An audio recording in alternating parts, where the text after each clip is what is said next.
Oi, gente, eu sou a Júlia e no vídeo de hoje eu vou falar um pouco sobre José Bonifácio de Andrada e Silva. O seu perfil na diplomacia brasileira e também como ele influenciou as negociações diplomáticas da independência do Brasil. José Bonifácio vem de uma família influente, uma família rica, né, e que já ocupava cargos públicos, já tinha algum histórico de influência na sociedade, etc. E como era de costume, ele vai estudar, vai completar os seus estudos no exterior, porque não havia muita academia aqui no Brasil na época, não havia universidade, etc. aqui na época. Ele estuda direito, estuda ciências, filosofia das ciências naturais, que era tipo química, geologia, coisa assim.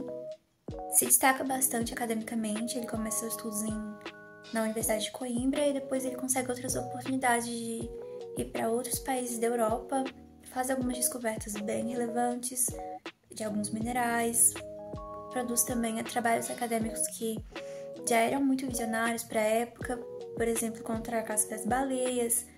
Ele tinha várias ideias assim bem relevantes academicamente e também foi uma pessoa sempre com um envolvimento na sociedade de destaque. Então, por exemplo, ele serviu como militar na resistência contra a invasão francesa em Portugal. Quando os franceses invadiram Portugal, a família imperial portuguesa veio fugir daqui para o Brasil. Bonifácio estava lá em Portugal e lutou com aquele movimento de resistência, chegou inclusive a uma patente de tenente-coronel ou algo do gênero. Então, já um homem maduro, ele resolve se aposentar, voltar para o Brasil, tinha entrado na maçonaria já, e ele volta para o Brasil, retorna ao Brasil para curtir a sua aposentadoria. Chegando aqui, vai visitar o rei, porque, claro, né, uma família importante, as pessoas da família dele tinham essa relação. Então, ele vai visitar o rei e ele acaba sendo nomeado como membro do conselho. Mas ele não fica no Rio de Janeiro e vai, em vez disso, para São Paulo, onde seu irmão era então diretor da alguma coisa de matas e meu Deus. Enfim, onde seu irmão ele era diretor de algum órgão lá que cuidava de matas e cuidava das minas também.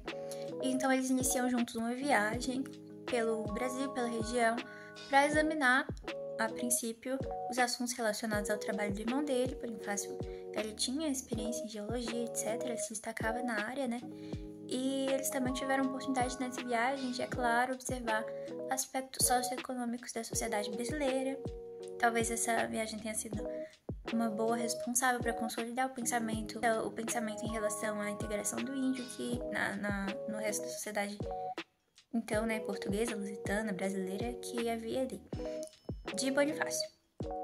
Um ano depois da sua volta aqui para o Brasil, em 1820, ocorre a Revolução do Porto, que abole, então, o absolutismo português. Então, as cortes portuguesas obrigam Dom João VI a voltar para Lisboa. Ele volta para Lisboa, mas, detalhe, deixa o príncipe regente Dom Pedro I aqui no Brasil. E essas cortes portuguesas instituem, então, juntas, que eram uma espécie de comissão, em cada uma das regiões que hoje seriam os nossos estados.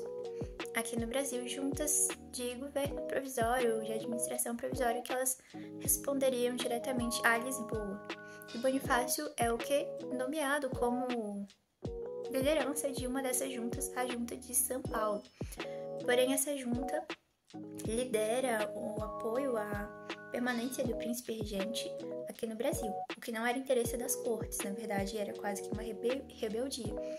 E após o dia do fico, quando o Dom Pedro I declara que vai ficar no Brasil, o José Bonifácio encabeça então um documento que vai ser enviado para o príncipe regente, onde está declarado ali o apoio daquela junta e dos agregados, né, à permanência do Dom Pedro I.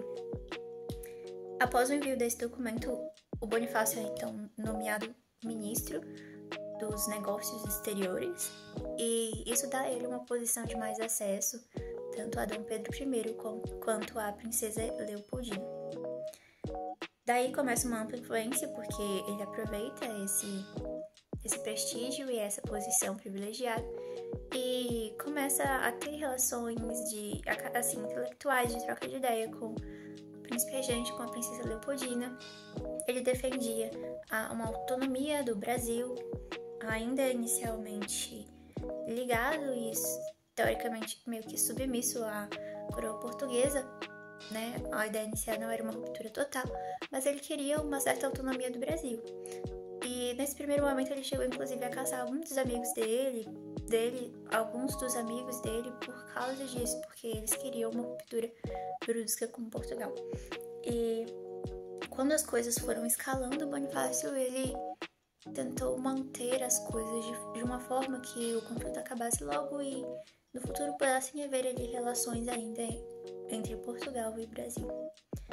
Após a independência, ele continuou tendo um papel de destaque.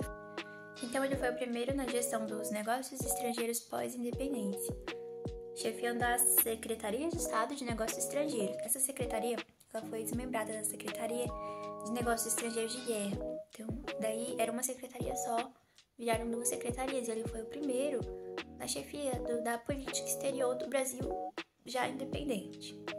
Mesmo depois disso, ele continuou imprimindo suas ideias na política brasileira, né? Foi deputado, ele continuou imprimindo então as suas ideias na política brasileira. Mesmo depois do seu exílio, ele ainda era uma figura importante. E no final da sua vida, já na sua velhice, ele chegou inclusive a cuidar do Dom Pedro II, das suas irmãs, enquanto eles estavam na sua infância e Dom Pedro I tinha sido exilado. José Bonifácio, então, foi um líder com ideias visionárias. José Bonifácio foi, então, um líder visionário com ideias progressistas sobre temas como a abolição gradual da escravidão e a preservação ambiental. Mas ele também demonstrava traços autoritários e conservadores. Odiava qualquer ideia republicana, era um defensor da monarquia e era bem autoritário. As suas contribuições ajudaram a formar a identidade nacional e foram fundamentais para que as elites, a sua influência dentro da maçonaria, a sua influência política nas juntas, enfim, o seu acesso ao príncipe, todas essas coisas caminhassem juntas para a independência do Brasil.